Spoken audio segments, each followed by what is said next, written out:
This is a 2002 Hyundai Equus. If you know cars, you already know the Equus. It's Hyundai's flagship luxury sedan designed to take on Mercedes-Benz and Cadillac and Lexus. But you also know that the Equus came out recently in 2011. Well, that was just in the United States. In fact, Hyundai's been making the Equus for 20 years, and this is an ultra-rare first-generation Equus that was never sold outside Asia. Today, I'm going to take you on a tour of the flagship Hyundai luxury sedan you never knew existed until now. Today, I'm going to take you on a tour of the first-generation Hyundai Equus, and I'm going to show you Korea's original answer to the Lexus LS and the Mercedes S-Class. Now, like I said, this car was only sold in Korea, and most people I talked to, even serious car enthusiasts, had no idea there was a first-generation Hyundai Equus before the one we got in the United States.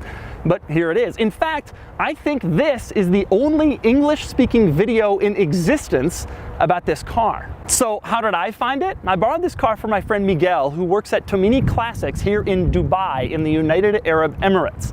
Now, Tomini Classics has an incredible inventory of exotics and classics, and you've seen a lot of their cars in my videos over the last couple of months. And their sales staff, well, one of them drives a Lancia Fulvia, and the other one drives this, probably one of just a handful of these in the entire Middle East. Those are the cars of true car enthusiasts. So first I'm going to show you around the Equus, and I'm going to show you its unusual quirks and features, and then I'm going to get it out on the road and find out how 15-year-old Korean luxury drives, and then I'm going to give it a Doug score. And for more of my thoughts on the Equus, click the link below to go to autotrader.com/oversteer, where I've written a column about it, and I've also compiled a list of the most interesting Hyundai models currently listed for sale on AutoTrader. Now, I'm going to start this tour on the inside, and specifically in the back, because this is the place to be in this car. After all, you were supposed to be chauffeured around in one of these like the wealthy, successful Korean businessman you were in 2002. In fact, Hyundai even made a limo version of this car, although I think after this tour you'll agree that the limo is a little redundant. You don't really need all those features. This car has more than enough. I will start on the door panel. The door panel isn't that unusual, but it has a couple of interesting things. For example, it has a nice sunshade you can put up so you can block yourself from the sun. It also has an ashtray here and a cigarette lighter. In fact, the Equus has 3 cigarette lighters, one for the 2 people up front, they barely matter, and 2 for each individual rear passenger.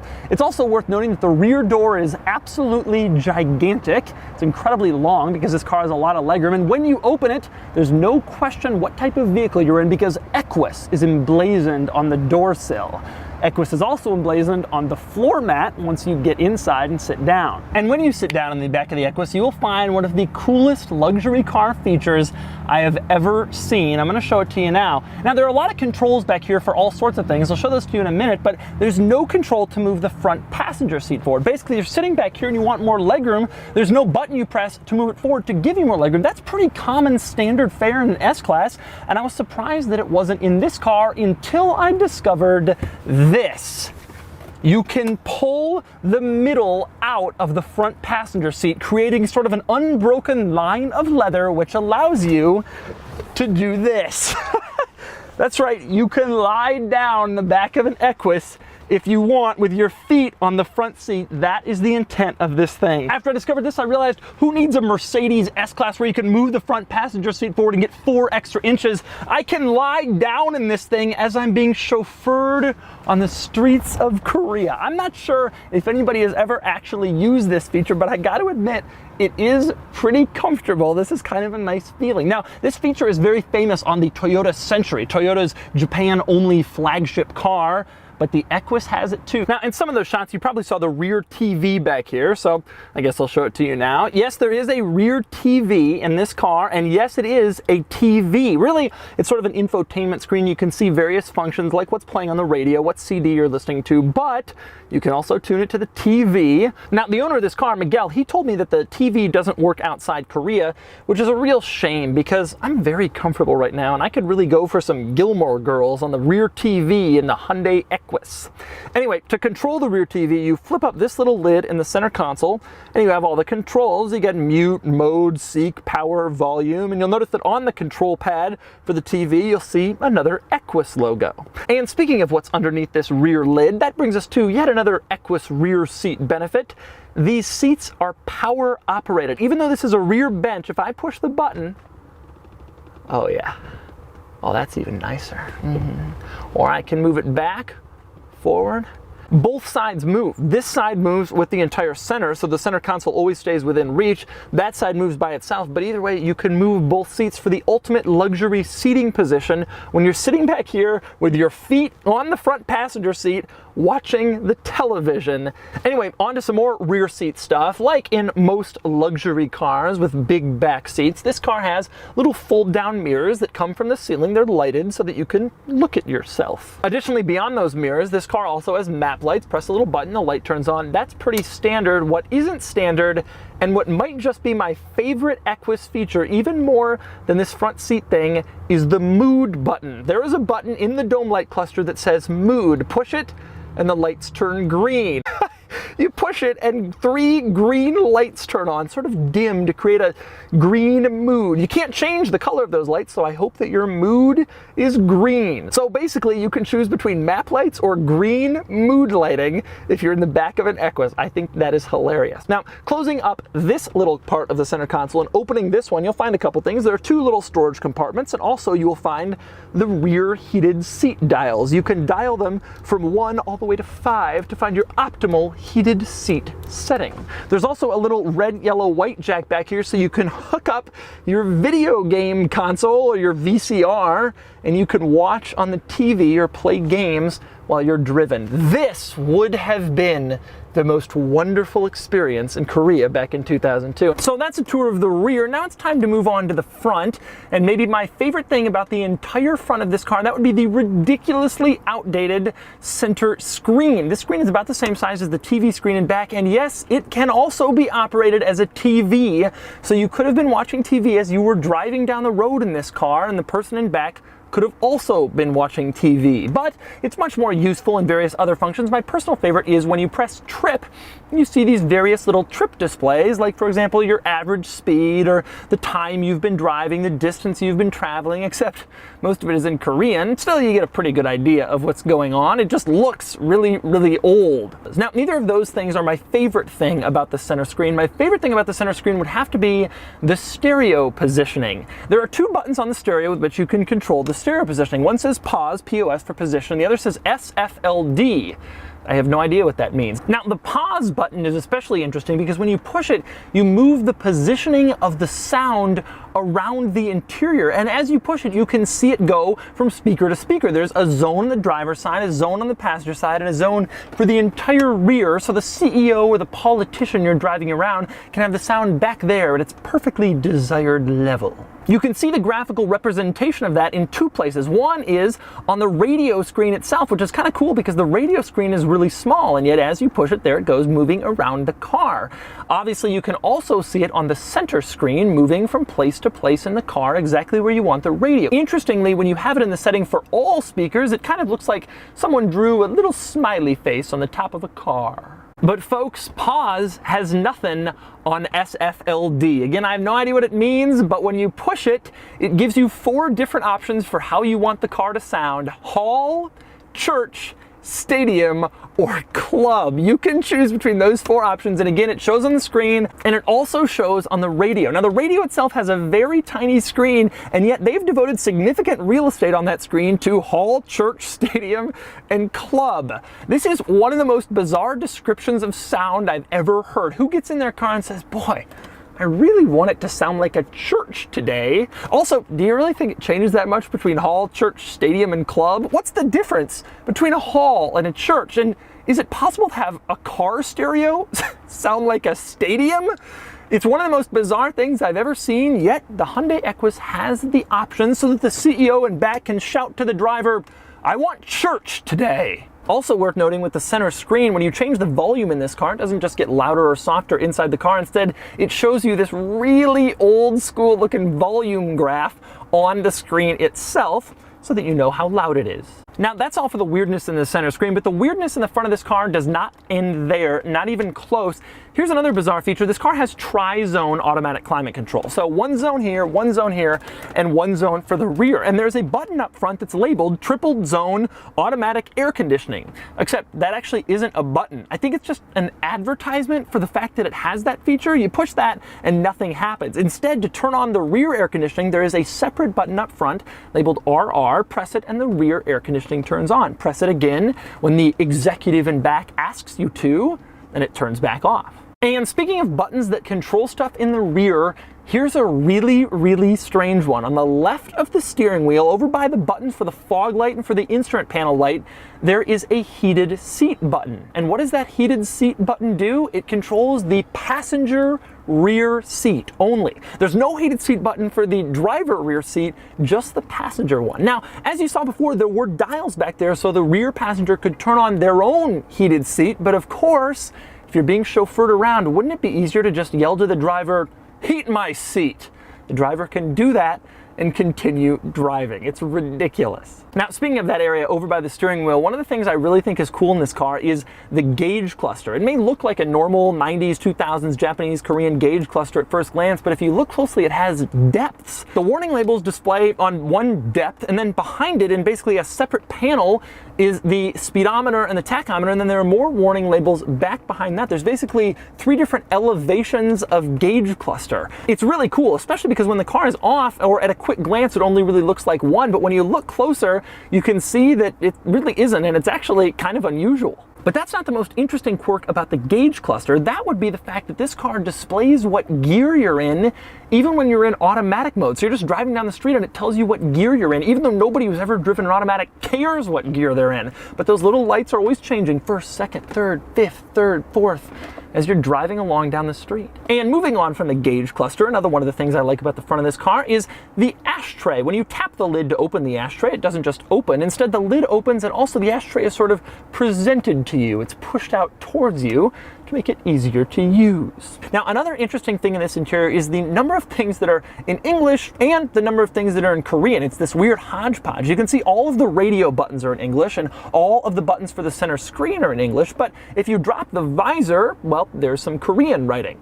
I wonder what it tells you. Also, if you look on the passenger side mirror, there's Korean for objects in mirror are closer than they appear. But all of the controls for the TV and back are again in English. So you better be bilingual if you were driving an Equus in 02. Another unusual thing is the center console. Now, in virtually every other car, the center console opens up just like this. But in this car, because there's a TV here, so they can't hinge it that way, instead, it opens this way towards the driver, meaning the passenger has no access to it. And finally, it's not especially surprising, every car of this ilk has it, but this car has a rear sunshade. Push this little button down in the center next to the transmission lever, and the rear sunshade pops up and back to give the rear passenger a little extra privacy or some refuge from the hot Korean sun.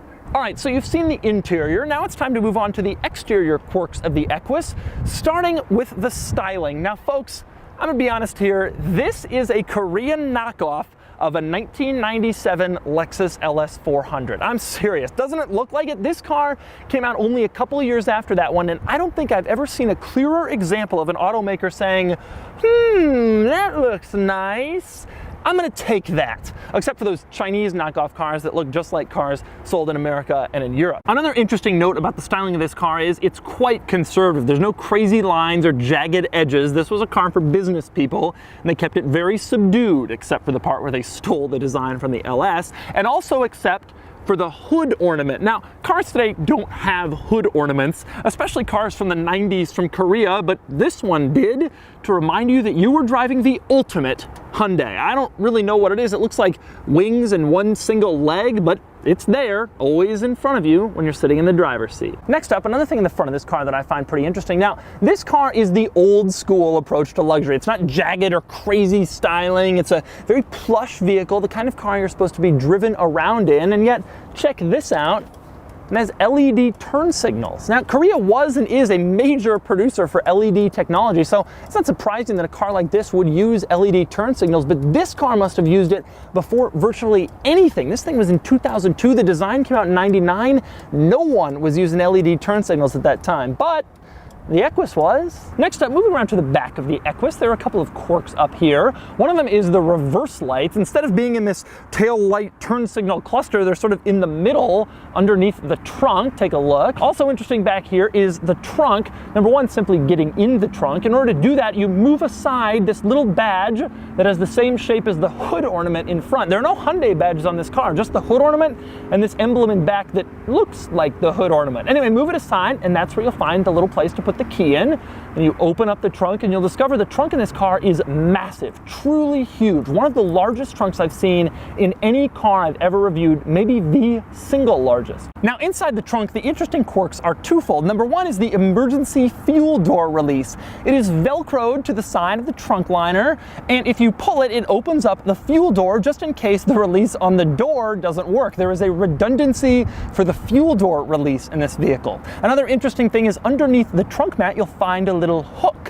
What exactly does this hook do? Well, if you pull on it, it opens up the trunk mat so that you can get to the spare tire and the car's tools. When you're done, just place it back and put the hook right back into its home. That way you don't have to get your hands dirty on the trunk liner, which is a good idea. Now, if you've made it this far in my Equus tour, you're probably wondering what's under here, and that is a 3-liter V6. You see, when the Germans and the Japanese make a flagship luxury car, they put in a V12 or a V8, but the Koreans are more sedate, they're more conservative, and so this thing has just a 3-liter V6. Although, there was an optional 4.5-liter V8 if you wanted to really roast the tires, and that would be the front tires, because this car, despite being a flagship luxury sedan you can lie down in, this car is front-wheel drive. By the way, another interesting quirk about this car, it was co-developed with Mitsubishi. Even though Hyundai is now this massive global automaker and Mitsubishi is basically on the verge of collapse, Hyundai used to not be all that big, and they needed Mitsubishi to hold their hands when making a flagship. Mitsubishi released their own versions of this car.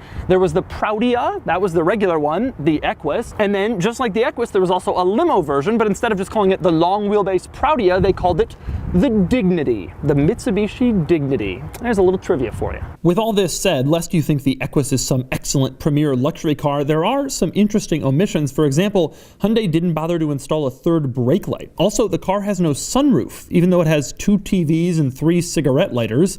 And then there's the horn, which leaves something to be desired. So that's a full tour of the first generation Hyundai Equus. It's probably the only time that most North Americans and Europeans have ever seen inside this car. Now, when I was in Korea in 2015, these things were everywhere, mostly because Koreans generally only buy Korean cars, but I've never seen one outside Korea until now, and I've certainly never driven one. So now it's time to satisfy my curiosity and get behind the wheel. All right, driving the Equus. It's weird, I've never driven the newer Equus, so I can't really tell you how it compares. But what I can tell you is that it feels a lot like a Lincoln so far. Oh God, I go over that speed bump, just washes away. This car is tremendously comfortable. Sitting in here, it's actually very quiet inside this car. It's quite impressive. The steering is atrocious. I mean, it's just ridiculous. I can't believe this is a 2002 vehicle with the steering like this. It isn't bad, but it's so soft and vague. I mean, the vagueness of this is on a level that I haven't seen in a modern car ever. This car was just designed to be ultimately the most relaxed experience. And so the goal was just to make it this cushy vehicle. And that it is. One of the crazy things about this car, the design is so tremendously conservative. It's almost unbelievable to me that this car comes from 2002. The design just looks like something that would have come out of the mid or early 90s. But the Koreans, they didn't have a crazy sense of humor about this stuff. They were making a car that, you know, it was like the Korean culture. It wasn't going to show off. It wasn't going to be crazy. The funny thing is, it's also the embodiment of the luxury era of that time in Korea. You know, in the States, you get a full-size luxury sedan, you put a V8 in it, you know. Some of them, that V12's S-Class. This thing has a V6. But in Korea, you didn't want to get excessive. You didn't need to do it. You know, V12, that's too much. That's crazy talk. Sorry, I got distracted there. A 6-door Mercedes just went by. I love driving this car and looking out over the ridiculous hood ornament like I'm in a Mercedes or a Lincoln and Cadillac from the 50s. But instead I'm in a 2002 front-wheel drive Hyundai with a 6-cylinder. All right, flooring it here. Oh, well, It's not what I would consider to be fast. I mean, it's not slow, but it almost is. It's not really quick. But that wasn't the point of this car. And the transmission is clearly designed to dull the experience as much as possible. Very soft, simple shifts. But I will say, although it is not at all fast, it's very comfortable. Sitting in here, the seats are very plush. It's very, very comfortable in this car. The leather is very soft. It's softer than Lexus leather at this time. It's sort of harder. The leather in this car is very soft. The seats are very soft. You sit in and it feels very nice. This isn't a car that I don't like. This is a car you kill miles in. You know, you just sit here, you set the cruise control, and you just kind of relax and hang out. So there you go. Now you've seen the original Hyundai Equus, the one they never sold in North America, the one they pretty much never sold outside South Korea. In fact, unless you go to Korea, I strongly suspect you'll never see one of these ever again, which is a shame because it's kind of charming. And now it's time to give it a Doug score. Starting with the weekend categories and styling, the Equus isn't ugly, but it's not really all that attractive either. It's just bland, and it gets a 4 out of 10. Next up is acceleration. There are no published 0 to 60 times for this thing, but it made about 190 horsepower, and there's no way it was doing 0 to 60 in under 7 seconds, so it gets a 1 out of 10. Handling is fine, reasonably predictable, and not dangerous, but almost laughably wallowy around corners, and it gets a 3 out of 10. Cool factor is low. It'd be high if you knew what it was, but you don't, so it gets a 4 out of 10, and the same goes for significance. This is a significant car for the Korean car industry, sure, but the fact that you've never heard of it says everything you need to know, and it gets a 4 out of 10. That brings the weekend score to a mere 16 out of 50, which is among the lowest weekend scores I've ever given out, but I mean, yeah, it's not a weekend car. As for the daily categories, starting with features, the Equus has some stuff that would have been cool in 2002, but it's missing all the modern tech you'd want, and it gets a 4 out of 10. Next up is comfort, and this doesn't quite reach the level of Bentley and Rolls-Royce, but it's not that far off, and it gets an 8 out of 10. Next up is quality. The interior is nice, but it's no Rolls-Royce, and it's not even on the level of Lexus or Mercedes-Benz. I don't know about reliability, but I'll assume it's about the same, a little above average, and it gets a 6 out of 10. Next up is practicality, and I don't have the exact number for cargo capacity, but the trunk is huge, and so's the back seat, and it gets a 5 out of 10.